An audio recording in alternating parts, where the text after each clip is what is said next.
Soul Eater tem uma das artes mais identificáveis que eu já vi, além de ter uma grande evolução na arte. E hoje eu vou estar desbulhando vários detalhes dessa arte incrível. Esse vídeo foi pedido pelo Gabriel Moura X7058 e desculpa pela demora, é que tinha algumas páginas que eu demorei mais para analisar, sabe? Em Soul Eater temos um diferencial muito grande, principalmente no início da história, onde o autor tinha uma arte bem ruim, e para resolver isso ele usava muitas formas geométricas para disfarçar. Então no início de Soul Eater tudo é muito quadradão, meio espetado, seja cenários como casa, prédio ou árvores, e roupas dos personagens, tá? Como até muitos personagens, como o Shinigami-sama, que é literalmente uma mancha quadrada ambulante, né? Então o que podemos tirar disso? Simples, às vezes usar formas geométricas é uma forma muito mais fácil de representar algum objeto do que desenhar ele propriamente dito. Recomendo inclusive usar formas redondas, porque te dão uma noção mais suave, diferente do quadrado, tá? Que dá a sensação de travado, por mais que seja mais fácil de usar, porque ele é muito mais intuitivo, já que ele te dá suas 3 dimensões separadas.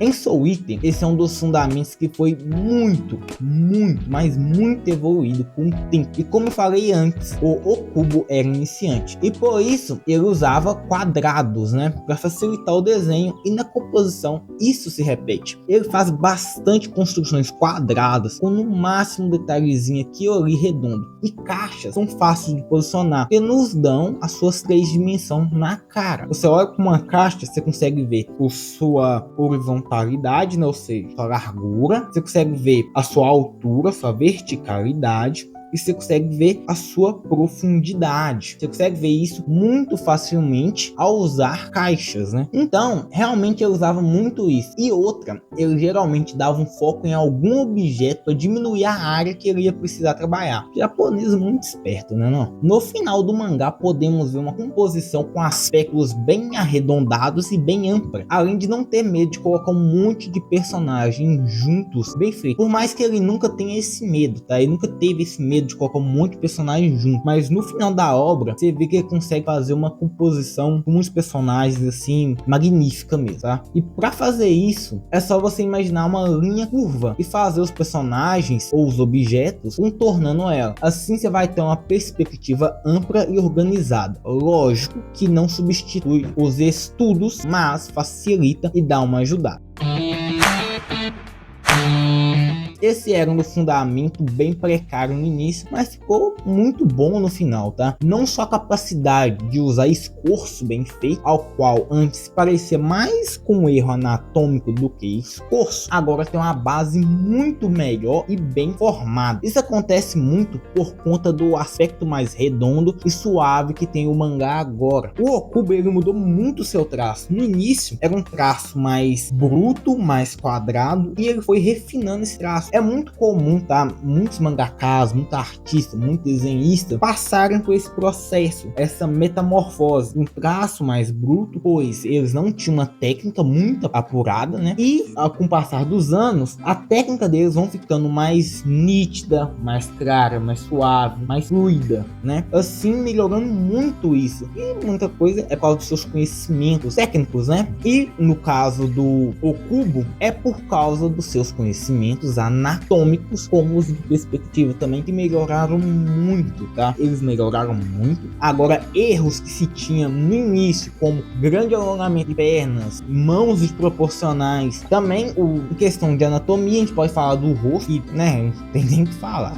Essas imagens aí já dá pra você ver a diferença, melhorou muito, tá? Só pelas imagens aí você consegue ver que ele melhorou muito, né? Mas, né, infelizmente, não existe pozinho mágico que te faz aprender a desenhar da noite pro dia. Realmente, isso é triste. O negócio é estudar igual um doido mesmo, tá? É estudar muito mesmo. E eu acredito que o Okubo fez muito isso para ter essa grande evolução no seu traço, na sua arte, tá? Eu recomendo, inclusive, a estudar anatomia e ter uma base boa primeiro, antes de desenhar esforço ou até mesmo perspectiva, tá? Porque você vai ver que vai ficar muito mais fácil desenhar se tiver uma base anatômica ou, né, de composição tá?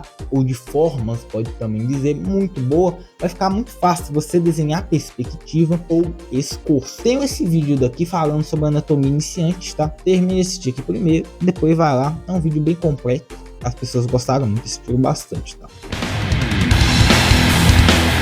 Aqui temos um show visual à parte, né? Desde o início temos um capricho nos designers, com eles só ficando cada vez melhores. O show é fantástico, né? Você consegue saber que é ele de longe e perceba que os personagens têm designs simples e que combinam e fazem uma controvérsia com a sua personalidade e história, tá? Por exemplo, o filho do Shinigami-sama é um puta perfeccionista, logo ele usa um terno e é perfeitamente simétrico, menos pelas 3 listras em seu cabelo. Viu como que ele brinca com o design e personalidade de seus personagens? Se o personagem é um desengonçado, vai ter alguma coisa na aparência ou no seu estilo que é perfeito. Sempre o personagem vem com alguma controvérsia, ou muitas das vezes só segue certinho a personalidade e história. Por exemplo, o Shinigami-sama, que basicamente é uma alma, né? O que combina com o Shinigami, vulgo um espírito, né?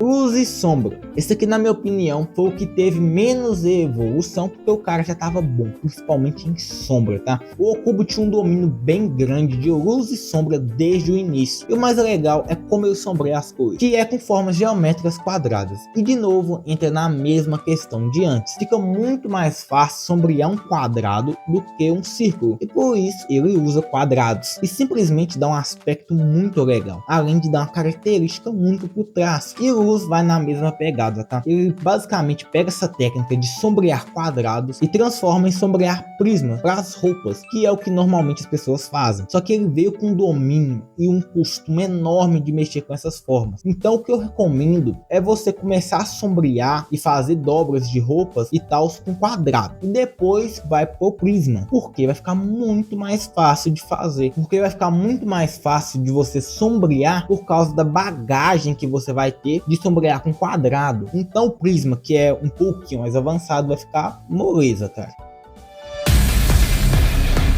Estilização, né? Para finalizar, o que falar sobre, né?